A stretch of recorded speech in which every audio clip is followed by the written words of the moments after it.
Good evening বন্ধুরা, আপনারা সবাই কেমন আছেন? নিশ্চয়ই ভালো আছেন। তো আজকে চলুন আপনাদেরকে সন্ধেবেলা এখন নিয়ে যাই আমাদের রাধারানী আর আমাদের শ্রীকৃষ্ণর মঠে। তো এখানে হচ্ছে প্রতিদিন হচ্ছে নিয়ম করে সেবা দেওয়া হয় তিনবারই কানহাকে আর রাধারানীকে। তো এখন হচ্ছে কার্তিক মাস চলছে, জানেন, প্রায় শেষ। তো এই পুরো মাস, ভোর মাস ধরে হচ্ছে এখানে অনুষ্ঠান হয়। এটাকে হচ্ছে দামোদর মাসও বলে, আবার অনেকে নিয়মসভা মাসও বলে। তো এখানে যে সকল কৃষ্ণ দীক্ষায় দীক্ষিত তা ওনারা সবাই এখানে হচ্ছে পাঠের ব্যবস্থা করেন। মানে হচ্ছে ইস্কন থেকে আর কি মহারাজ আসেন, উনি এসে কৃষ্ণ ঠাকুরের নানাবিধ বাণী, তারপরে ওনার অনেক কথা, অজানা কথা যেসবগুলো আমরা জানি না, সেগুলো ওনারা আর কি শোনান। তো ভালো লাগে শুনতে। তো সেই জন্য আজকে আমরা এসেছি, সবসময় আসা সম্ভব হয় না। তো একদিন আজকের আমরা এলাম লাস্টের দিকে। তো আজকের মহারাজ উনি শোনাচ্ছেন। আর হচ্ছে প্রচুর মানুষ ভক্তরা এখানে আসেন, মানে পাঠটা আর কি শ্রবণ করতে। আর ভোগ প্রসাদও দেওয়া হয়, যে যেমন যার যেমন সামর্থ্য সেই অনুযায়ী আশেপাশে এলাকাবাসীরা এবং খিতরা ওনারা ব্যবস্থা করেন। সবই নিরামিষ হয় এখানটায়, আপনারা জানেন মঠে নিরামিষই হয়। তো এখানে হচ্ছে খিচুড়ি, ফ্রায়েড রাইস, আলুর দম, সঙ্গে হচ্ছে পরমান্ন মিষ্টি, এইসবের ব্যবস্থা হয়। তো হচ্ছে ওদিকে পাঠ চলছে আর আমরা এদিকে চলে এসেছি উঠে আরতি করতে।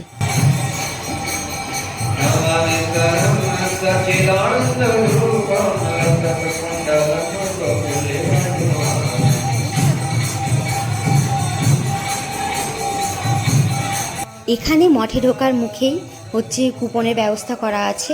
কুপন কাটতে হয়, 10 টাকা করে নেয়। আর হচ্ছে কুপন দেখিয়ে এখানে হচ্ছে প্রদীপ নিতে হয়, আর হচ্ছে খাবার ভোগ প্রসাদ খেতে যেতে হয়। তো হচ্ছে কুপন আমাদের একটা দিদিভাই আগে থেকে কেটে রেখেছিল, আমরা একটু যেটে লেট করেছি। আমার ছেলে একটু পড়া ছিল, আর আমাদের পূজার ছেলে পুচকু ও একটু ঘুমোচ্ছিল। তো সেই জন্য লেট হয়েছে বলে দিদিভাই আগে থেকে কুপন কেটে রেখেছে। আর আমরা গিয়ে নিয়েছি, হাত পা ধুয়ে তারপরে হচ্ছে লাইনে দাঁড়িয়ে হচ্ছে প্রদীপটা নিলাম ঠাকুরকে আরতি করার উদ্দেশ্যে। তো ঠাকুরকে মন দিয়ে আরতি করে নিলাম। এবার হচ্ছে এখানে হচ্ছে আমাদের রথও রাখা থাকে, তো সেই ঠাকুরে মানে রথের উদ্দেশ্য একটু হচ্ছে প্রদীপ দেখিয়ে নিলাম। আর এখানে রেখে দিয়েছি, এখানে সবাই লাইন দিয়ে সারি সারি আর কি প্রদীপ রাখা হয়। এবার যত ভক্ত আসে পুরো শাড়ি দিয়ে আর কি সুন্দর করে প্রদীপগুলো সাজিয়ে রাখেন। তো প্রদীপ দেওয়া হয়ে গেছে, ঠাকুরকে প্রণামও করে নিয়েছি। এবার হচ্ছে এখন বসে একটুখানি পাঠ শুনবো। তারপরে হচ্ছে মানে সব শেষে আর কি মহাপ্রভু উনি কানহা এবং হচ্ছে রাধারানীর উদ্দেশ্যে সঙ্গীত এবং হচ্ছে নৃত্য পরিবেশনা করবেন। তো সেই তালে তালে আমরা যত ভক্তবৃন্দ, তো সবাই হচ্ছে হাত তুলে হচ্ছে অংশগ্রহণ করবো। এখানে ছোট বড় সবাই অংশগ্রহণ করে, এতে কোনো কিছু খারাপ বা কিছু খারাপ লাগার মতো কিছুই না। জানেন তো, এত সুন্দর নৃত্য হয় যে আপনি আর কি নিজেকে স্থির রাখতে পারবেন না, আপনার হাত পা নিজে থেকেই দুলতে শুরু করবে, এমনই আর কি মাধুর্য, সত্যি বলা হয়।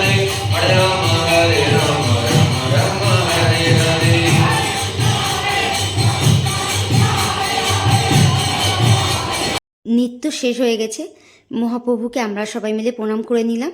তারপরে সব শেষে মহাপ্রভুরা ওনারা আর কি কানহা এবং রাধারানীর উদ্দেশ্যে প্রদীপ দিয়ে আরতি করলেন। আর আমরা এদিকে হচ্ছে লাইনে দাঁড়িয়ে পড়েছি ভোগ খাওয়ার জন্য, কুপন হাতে নিয়ে। আর দেখুন কি সুন্দর করে আর কি বাগান সাজানো আছে, ছোট ছোট টগর, সঙ্গে হচ্ছে হচ্ছে গন্ধরাজ, আর ঠিক আরেকটা যে কী ফুল আমি সঠিক জানি না, সুন্দর করে আর কি বাগান সাজানো রয়েছে। আর পাশে একটা বড় পুকুরও আছে, সেই পুকুরে অনেক মাছ আছে, জানেন তো। তো মাছ কোনো দিন ধরা হয় না পুকুরটায়। তো যেহেতু আজকে রাত হচ্ছে আমি এখন দেখাতে পারলাম না। আর এই যে দেখুন, এখানে হচ্ছে রান্নাঘর, এখানে হচ্ছে ঠাকুরের জন্য ভোগ রান্না হয় এবং সমস্ত মানে ভক্তবৃন্দের জন্য এখানে ভোগ রান্না হয়, সবই নিরামিষ হয়। আর আমরা এখন বসে পড়েছি সবাই মিলে, এখানে হচ্ছে বসার ব্যবস্থা করে দিয়েছেন ওনারা। আর হচ্ছে প্রথমে থালা দিয়ে গেছে, তারপরে হচ্ছে এখন খিচুড়ি দেওয়া হচ্ছে, মানে যেটাকে হচ্ছে যুগল অন্ন বলা হয়।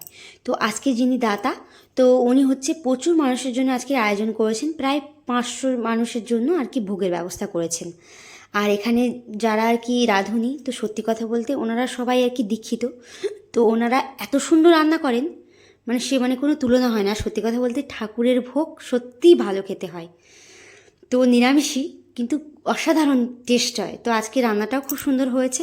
তো তারপরে হচ্ছে এখন আলুর দম দিয়ে গেল ওনারা। তো আমি শুধু খিচুড়ি আর আলুর দমটা খাবো। পরমান্ন আজকে ছিল, কিন্তু আমি আজকে সত্যি কথা বলতে পরমান্নটা নিইনি, কারণ আমি মিষ্টি খাই না, তো সেই জন্য আমি পরমান্ন তারপরে মিষ্টি আমি ঠিক মানে আর কি নেই না যেখানেই হোক। তো আজকে পরমান্নটাও নাকি খুব সুন্দর হয়েছে, আমি সঠিক জানি না, কিন্তু আলুর দম আর খিচুড়িটা খুবই সুন্দর হয়েছে, অসাধারণ খেতে হয়েছে। তো হচ্ছে দেখুন এখানে আমাদের ছোট পুচকু, ওকেও একটা থালা দেওয়া হয়েছে, ও আস্তে আস্তে খাচ্ছে। তো ওর 2 বছর এখন বয়স হয়নি, কিন্তু ও খাচ্ছে, সত্যি এতে দেখেই ভালো লাগছে যে ও খাচ্ছে একা একা। তো আমাদের খাওয়া দাওয়া প্রায় কমপ্লিট হতে যাচ্ছে, আমরা এবার বাড়ি যাব। তো এখন বেরিয়ে পড়েছি, খাওয়া দাওয়া করে নিয়ে হাত মুখ ধোয়ারও ব্যবস্থা ছিল, জলেরও ব্যবস্থা ছিল, জল টল খেয়ে নিয়ে মঠ ছেড়ে এখন বেরিয়ে যাচ্ছি, তো বাড়ি যাব। তো এখন হচ্ছে হাঁটতে হাঁটতে বাড়ি যাব। গাড়ি তো ছিল, কিন্তু ভাবলাম একটা দিনের জন্য 15-20 মিনিটের রাস্তা, তো হেঁটে যাওয়াই যায়, কোনো ব্যাপার না। তো সবাই মিলে এখন গল্প করতে করতে মজা করতে করতে আজকে চলে আসলাম বাড়িতে। তো চলুন, ভিডিওটা আজকের এই পর্যন্ত। কেমন লাগলো জানাবেন, ভালো লাগলে একটা লাইক কমেন্ট করে দেবেন, আর দেখা হচ্ছে নেক্সট ভিডিওতে। তো সবাই ভালো থাকবেন, সুস্থ থাকবেন, সবাইকে ভালো রাখবেন। টাটা।